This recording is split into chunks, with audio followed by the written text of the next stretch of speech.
Alright, I'm finally ready to leave Fort de France. I'm on my own again. I'm prepping to get ready to leave for Barbados. So today I'm sailing to Le Marais, which is on the southeast side of Martinique.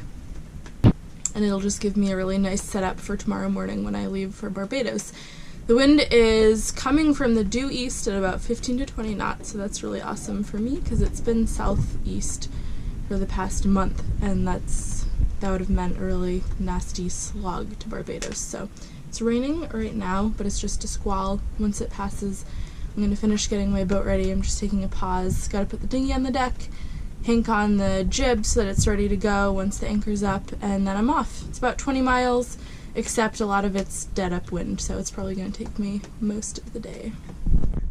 At first, my sail was pretty rip-roaring awesome. I had the wind on my quarter, just a main up, and I was surfing at about 6 knots down the waves. I had my jib all hanked on and ready to go, but figured 6 knots was fast enough for me, and I knew that eventually I'd be turning the corner and the wind would get even stronger, so just decided to wait and see what would happen, which I'm glad I did, because as I turned the corner and slowly put the wind further and further forward, the waves grew, the wind grew, there were these nasty little gusts that would come through every probably 5 or 10 minutes, up to 25 or so.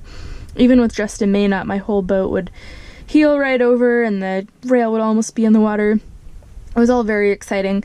As I kept sort of bashing and smashing myself and tacking around and trying to get further and further upwind, I started wondering why I was putting myself through that, and eventually I realized there wasn't a good reason. I'm not in a hurry. There's no impending winter coming or, I don't know, any other compelling reason to go. I can always leave for Barbados later, and I was just beating myself up. The spray was coating me in the cockpit every time my bow hit a wave. I felt like I was a salt lick for a deer. Like, you could have just put me out in the woods and waited with your gun, and the deer would have come to lick me, and then you could shoot your dinner. So, for the first time in my history of sailing Gecko, I admitted defeat, and I turned around, and it was so wonderful. I need to do this more often.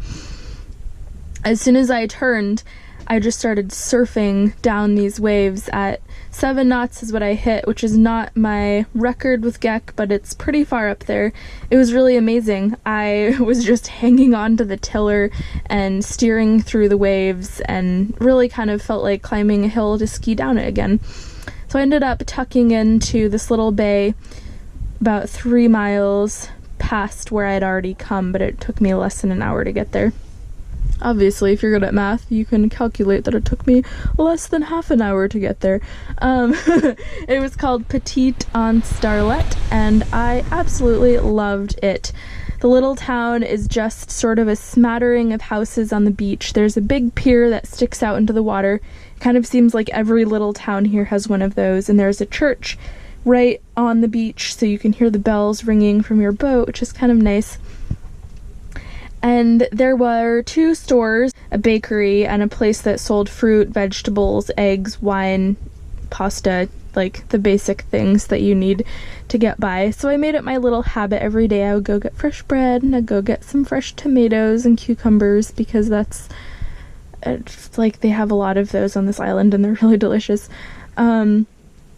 And then I'd row back to my little boat and hang out. I went swimming. There's pretty good snorkeling there. There's good walks and hikes, and I was just kind of enjoying myself there so much that before I realized it, a couple days had passed. I ended up deciding not to go to Barbados, mostly because I called the U.S. Embassy, and I had assumed that I could show up there and they would print my passport for me, and it would take maybe 2 weeks tops. But what they said is that they have to send it to the States. Actually, I have to send it to the States. Since I'm international, it'll get expedited, but it's still taking a month, and I couldn't use their address for it to be sent back to. I had to come up with my own address for it to be sent to in Barbados.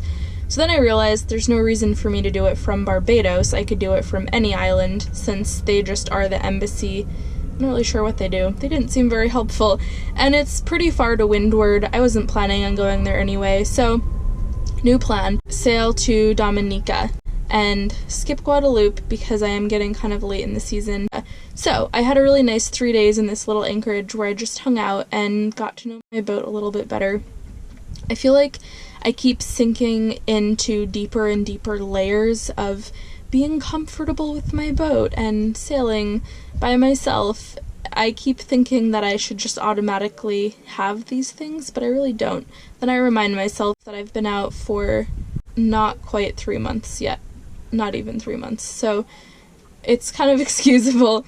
So I did some decorating projects on my boat. I painted some flowers in the corner. I hung up some more decorations and just kind of spent some time making it feel a little bit more like it was my space.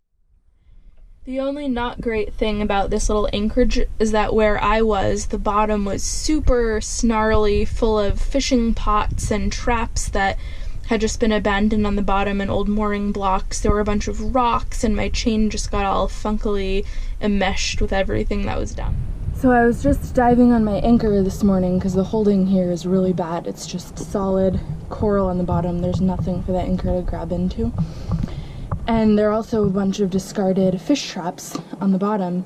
And I saw that one of them had somehow gotten the little, there's probably a 3-foot long piece of this thick wire from the trap had somehow poked itself through one of the links of the chain in about 26 feet of water. So I am diving on it right now, trying to pull that out without passing out underwater.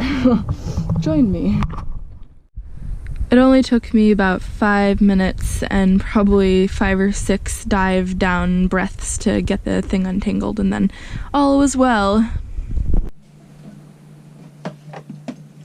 This is a trick my sister taught me. If your mask is fogging up, like if you have a new mask, you take a lighter and you gently put the flame on it and it turns the glass black, and that's actually burning off. There's like a residue coating on the glass that causes it to fog, and the black is it burning off, and you wipe that off and then your mask doesn't fog as badly.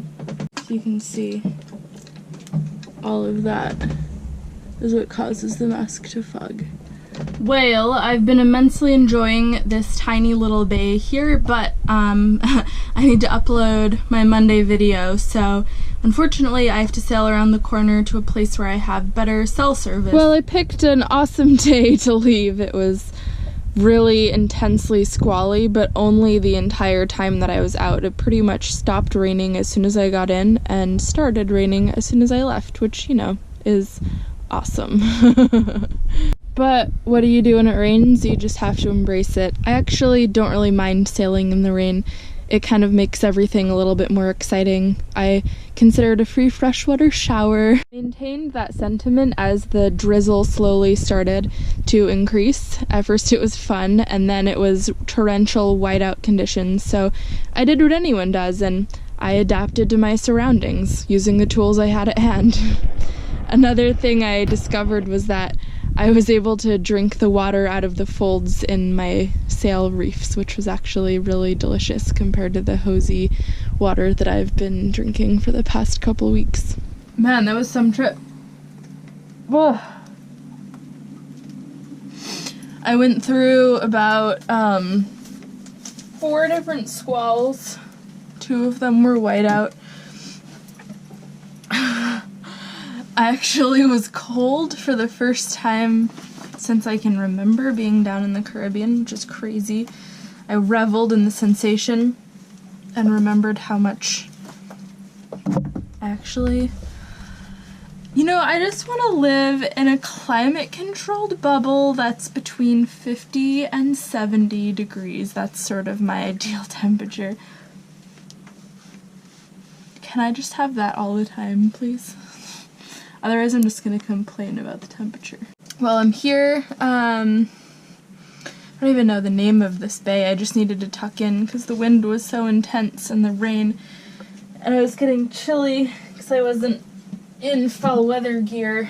I had just sort of gone out, not looking at the weather and expecting it to be lovely, which it wasn't. I'm just going to be here for the night, and then tomorrow I'm going to Fort-de-France again, stupid anchorage that I hate, to clear out and provision.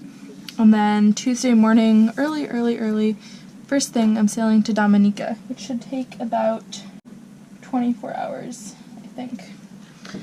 Luckily, before I left Petit Dans Mitan this morning, I bought some fresh bread at the bakery. So I'm just gonna sit around and eat bread and probably make a hot toddy. Well, I don't have a lemon, but I do have a lime. We add the honey. For the whiskey part, I have this amazing whiskey that my friend Gordon gave me as a good luck gift when I left Maine back in November, and I've been very sparing with it because it's really special. He lives on the same street that I was living on while I was building my boat, and he also has a boat on the street, so we were going through the throes of working on our boats together through a cold Maine winter. And he gave me this, which they found a bottle of this in with Shackleton's supplies that he left behind, and they recreated it into this, what it is now. So he gave it to me because he knows that I have ties with the Antarctic, and obviously Shackleton is one of my heroes. So I'm really excited to drink this in a hot toddy. It is well past noon, so we're fine.